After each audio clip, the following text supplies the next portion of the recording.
What's happening with my subscribers? What's happening with my new subscribers? Because we didn't had a nice little jump in the last week. So the thing about this channel right here is what we was known for was stories, prison stories to begin with.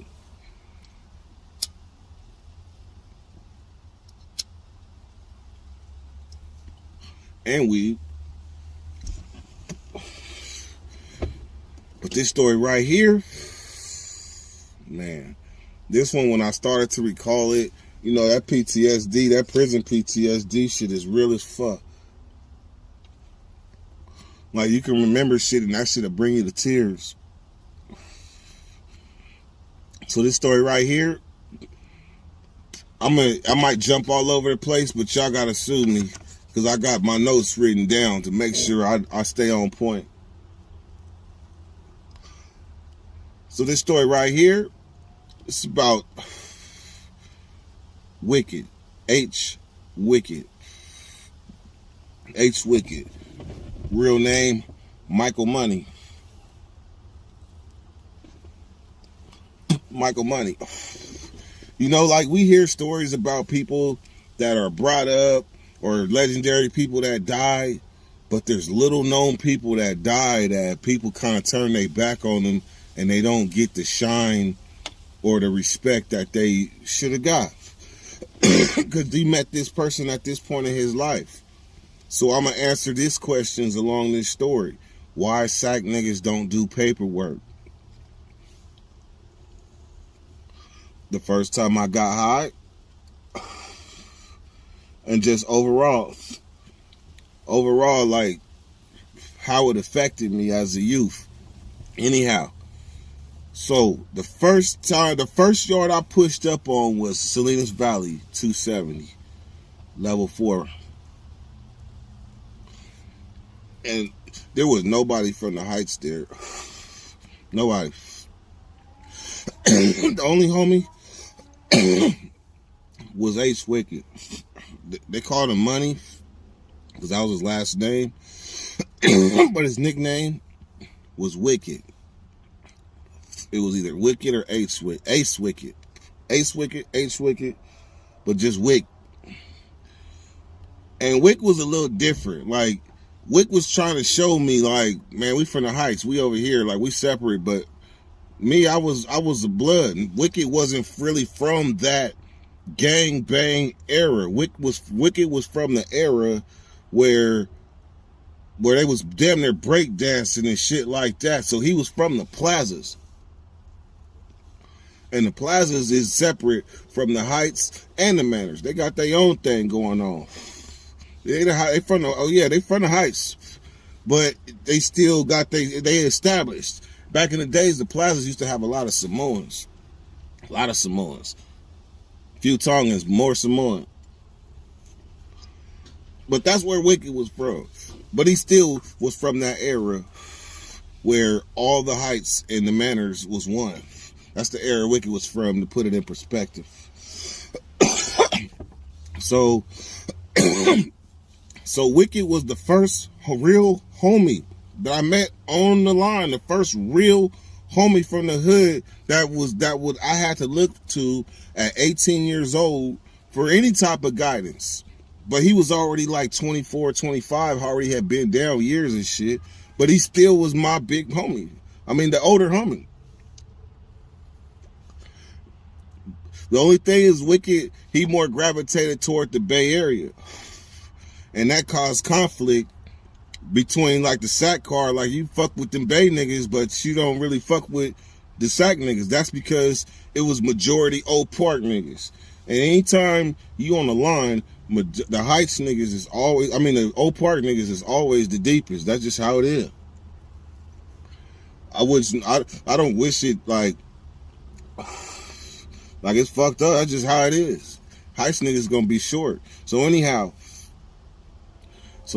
Wicked kind of, so that kind of made me like go a different route. Even though that was the homie, we fucked with each other. He gave me the game. I just couldn't fuck with the Bay niggas as much as he did, because at the end of the day, I was blood. So, and I'm fucking with the homies. So I'm with the old park niggas. I mean, because we're all one. Anyhow, and this is the 90s. This is before all that stuff came in the game. So I ended up catching attempted murder. Oh no, go back. Excuse me. Come back.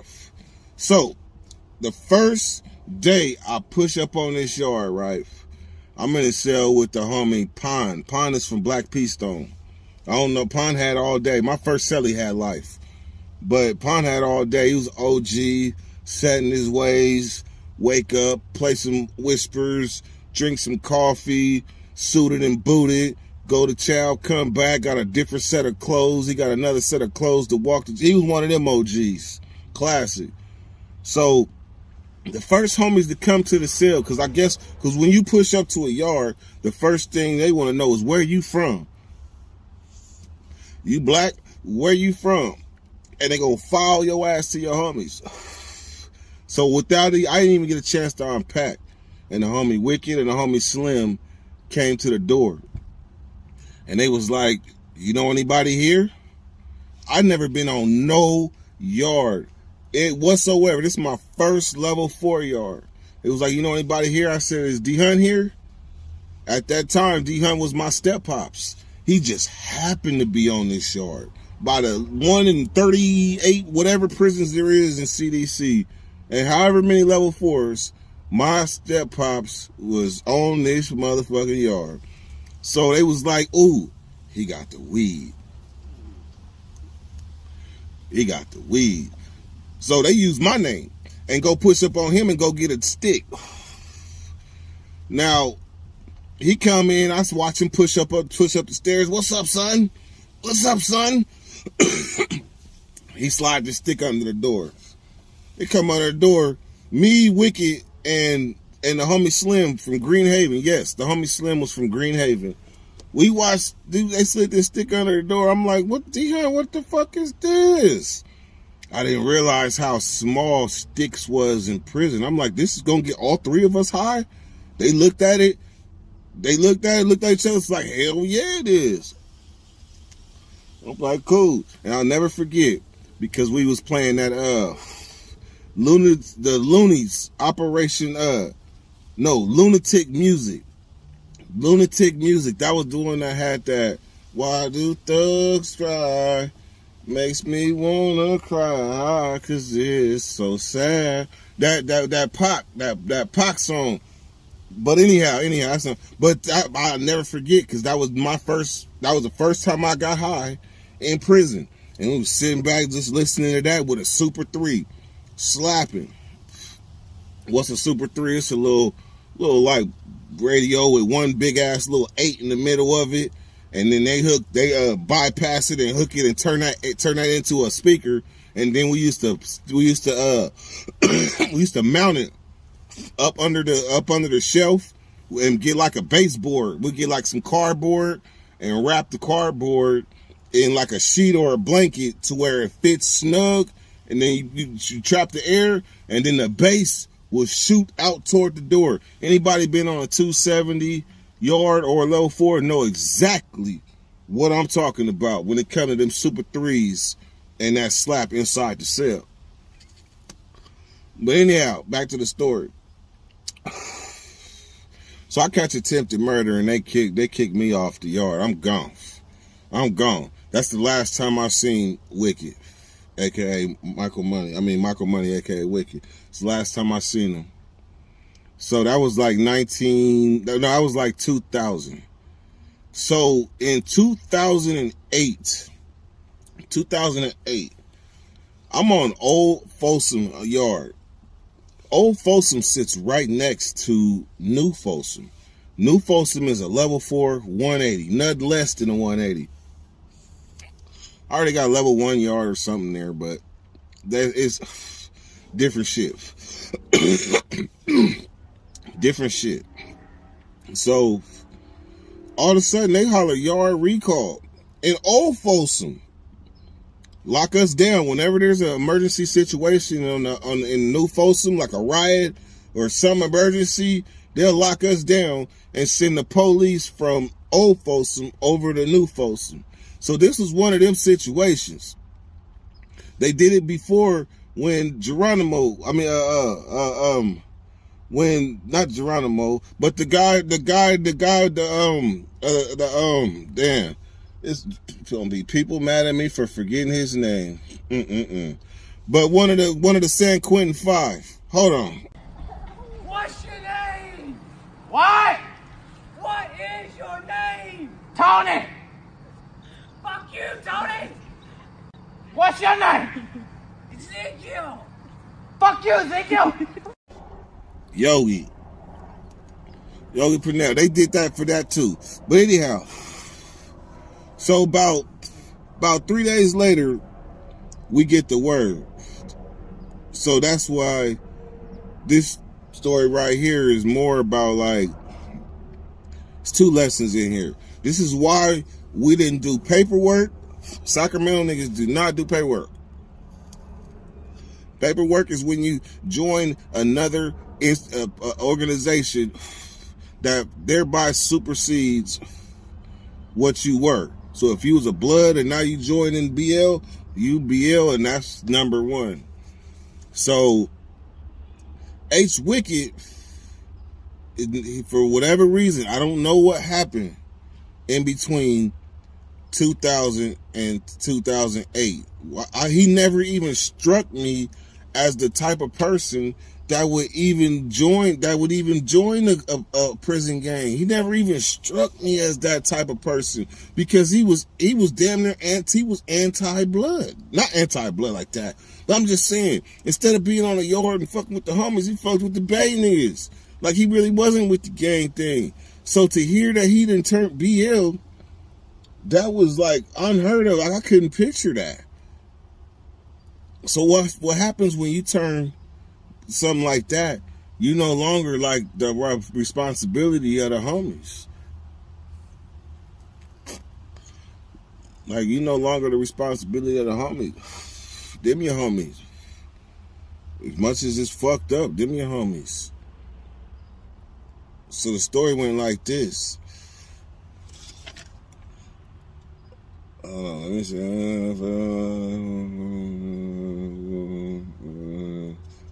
Okay, so I covered everything. I covered pretty much all my points. So his celly was from Englewood.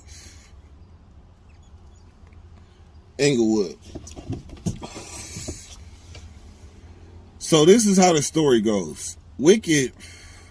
This is why you don't hook people up with your family, man, in prison. Like, that's crazy. Hook somebody up in the pen with your sister, your mama. I've had experiences like with that, but this is just why you don't do it. So, Wicked hooked his celly up with his sister, and his sister sent pictures and shit. Some of them pictures was provocative. Some of them was provocative. And the word is, Wicked wasn't feeling that. Like, this is Celly. It's Celly showing pictures of his sister off to other niggas and shit. Niggas coming to the door. Let me see your pictures and shit. Ooh, who is that? So, word is, they have fisticuffs. And in the process of this fisticuffs, I guess and Wicked was in his 30s. This young nigga was like 24, 25. No matter how hard you work out, somebody get the best of you, they get the best of you. And he got the best of Wicked and choked Wicked out in that cell. Choked Wicked out. Killed him. And then put a bag over his head. And this is public information. Then put a bag over his head and sat him at the door and tried to make it like he tried to kill himself. Tried to make it seem like he tried to kill himself, man.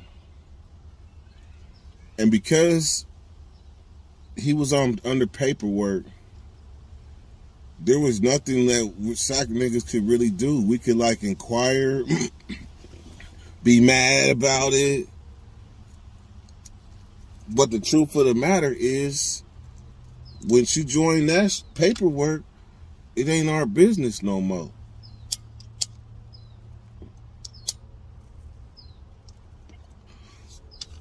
So I just thought about this. Nobody will probably ever mention H. Wicked. He probably exists like a phenomenon to some people, like his family that long forgot about they Uncle Money, they Uncle Mike. They probably long forgot about him. But the fact that I thought about it, and he's connected to the first time I got high in prison, the first time I ever touched a prison stick, he was there. And to know that he died like that in 2008, New Folsom. I talked to a homie that was there when it happened. He was like, blood, there was nothing we could do. Like that's them. That's them. So anyhow, man, shout out Michael Money, aka Wicked. May your memory live on. I hate that you went out like that, but let your memory like forever resonate, man. And rest in peace, Karate Mike, who also got killed in New Folsom too, on a DP gone bad. Gone.